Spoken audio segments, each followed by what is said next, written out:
গর্ভবতী অবস্থায় কতদিন অবধি শারীরিক মেলামেশা করা যায়?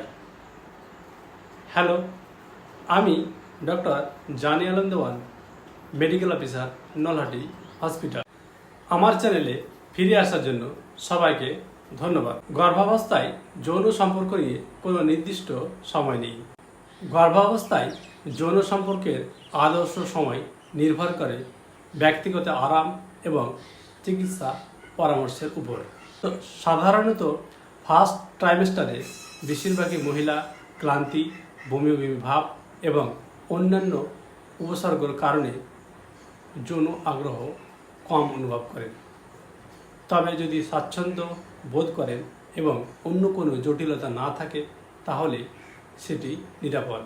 সেকেন্ড ট্রাইমেস্টার গর্ভাবস্থায় যৌন সম্পর্কে সবচেয়ে ভালো সময় হিসাবে বিবেচিত হয়, কারণ এই সময়ে বেশিরভাগই মহিলা বেশি শক্তি অনুভব করেন এবং কম উপসর্গে ভোগে।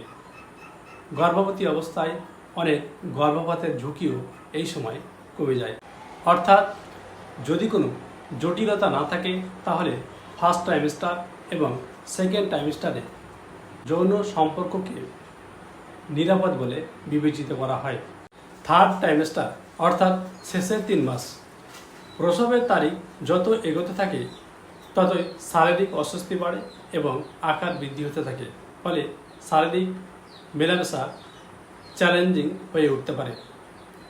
এই সময় কিছু কিছু বিষয় বিবেচনা করতে হবে, যেমন নাম্বার 1, সাবধানতা অবলম্বন। শারীরিক মেলামেশার সময় যদি কোনো ব্যথা অথবা অস্বস্তি বোধ হয় অবশ্যই থেমে যেতে হবে। নাম্বার 2, ডাক্তারকে পরামর্শ।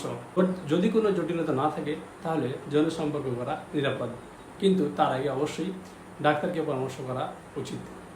নাম্বার 3, পরিষ্কার বজায় রাখা। যৌন সম্পর্কের আগে এবং পরে অবশ্যই পরিষ্কার বজায় রাখতে হবে। নাম্বার 4, সঠিক পজিশন বেছে নেওয়া, অর্থাৎ কিছু কিছু পজিশন মেয়েদের ক্ষেত্রে সুবিধা হতে পারে, যেমন পাশা শুয়ে থাকা অথবা মহিলা উপরে। নাম্বার 5, নিরাপদ সম্পর্ক। যৌন সম্পর্কের সময় অবশ্যই কন্ডম ব্যবহার করা উচিত। যদি কোনো মহিলা গর্ভবতী অবস্থায়, যেমন রক্তপাত, পেটে ব্যথা অথবা প্লাসেন্টা সংক্রান্ত কোনো জটিলতা থাকে এবং তখন যৌন সম্পর্কের আগে অবশ্যই ডাক্তারকে পরামর্শ করতে হবে।